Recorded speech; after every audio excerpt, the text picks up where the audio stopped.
Hi friend, आज हम देखेंगे कवि परिचय अपने स्ट्रिक स्टडी मैथ पावर में। इसमें अंक 4 नंबर का एक कवि परिचय आता है एग्जाम में। तो मैं लेखक परिचय की वीडियो भी डाल चुका हूँ, वह भी 4 नंबर का आता है। 10वीं 11वीं 12वीं 9वीं सभी में के लिए आता है लेखक परिचय और कवि परिचय हिंदी में। तो लेखक परिचय की वीडियो मैं अपने चैनल में स्ट्रिक स्टडी मैथ पावर इस चैनल में अपलोड कर चुका हूँ। किसी भी लेखक का परिचय आ जाए, आप पूरे 4 नंबर पाएंगे अगर आप उसको लिखेंगे। ऐसे ही है कवि परिचय का लिखेंगे, कैसे लिखेंगे वो मैं अब इस वीडियो में बताने जा रहा हूँ। तो आप देखिएगा, 2 रचनाएं। तो इसमें आप जिस भी कवि का आता है उनकी 2 रचनाएं आपको यहाँ पर लिख देना। अब रचनाएं तो आपको उन्हीं की भी लिखना पड़ेंगी जिन कवि का आता है। तो आपको उनकी 2 रचनाएं बस याद होनी चाहिए। और भाव पक्ष, कला पक्ष और ये साहित्य में स्थान, आपको केवल एक एक शब्द इसी का लिखना है। केवल 2 रचनाएं, 2 रचनाएं सभी की याद कर लेना है बस। फिर इसमें देखा तो एग्जाम में 2 रचनाएं, भाव पक्ष, कला पक्ष और साहित्य में स्थान, इतनी ही चीज़ें लिखने के लिए आती हैं। तो भाव पक्ष और कला पक्ष को कैसे लिखेंगे, बच्चे इसमें बहुत कंफ्यूज रहते हैं। तो इसको देखेंगे।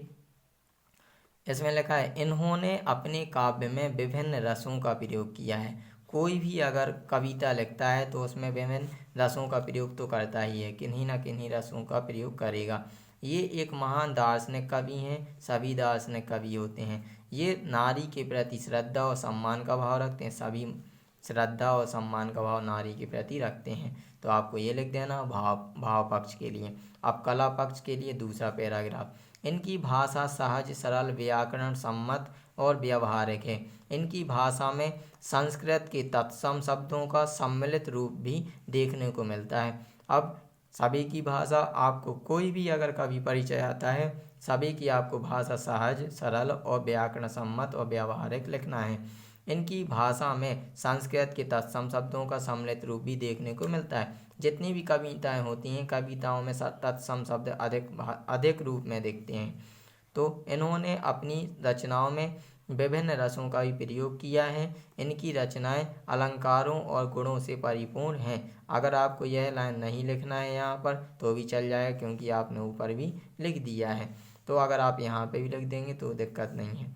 तो देखा, इनकी रचनाएं अलंकारों और गुणों से परिपूर्ण है। अलंकारों का भी यूज किया और मुख्य गुण जैसे माधुर्य गुण भी होते हैं, तो सभी औज गुण भी होते हैं सभी। तो इन्होंने उन गुणों का भी यूज किया। मतलब हर कोई जो भी कविता लिखता है वो गुणों का भी यूज करता है, अलंकारों का और रसों का भी। तो साहित्य में स्थान, ये हिंदी साहित्य के आधार स्तंभ कहे जाते हैं। इनका काव्य प्रेम, सौंदर्य व वेदना से परिपूर्ण। जितने भी लोग होते हैं, जितने भी कवि होते हैं, सभी हिंदी साहित्य के आधार स्तंभ कहे जाते हैं। तभी तो वो अभी तक हैं, किताबों में हैं और इनका आता है एग्जाम में कवि परिचय लिखने के लिए। फिर इनका काव्य प्रेम, सौंदर्य व वेदना से परिपूर्ण। जितनी भी कविताएं होती हैं प्रेम, सौंदर्य व वेदना से परिपूर्ण होती हैं। कुछ ना कुछ, कहीं ना कहीं लाइनें ऐसी होती हैं।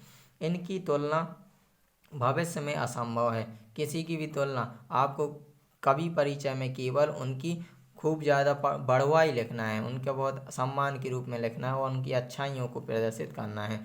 तो इनकी तुलना भविष्य में असंभव है। हिंदी साहित्य के विभिन्न कवियों में इनका स्थान विशिष्ट है। आपको यहाँ तक पूरा लिख देना है। जो 4 नंबर का आता है बिल्कुल पूरे आपको 4 नंबर मिलेंगे। इतना ही, ना ज़्यादा आपको बड़ा लिखना है ना ज़्यादा छोटा लिखना है। केवल आपको 2 रचनाएं अच्छे से याद होना चाहिए। सभी कवियों की 2 रचनाएं आप याद कर लीजिए और आपको सब कुछ यही लिखना है। यदि आपको वीडियो थोड़ी भी हेल्पफुल लगी हो, आपको आपकी सहायता मैं थोड़ी भी कर पाया हूँ वीडियो के थ्रू, तो आप कमेंट ज़रूर करें। कमेंट में थैंक यू ही लिख दीजिए और चैनल को सब्सक्राइब कर दीजिए। धन्यवाद।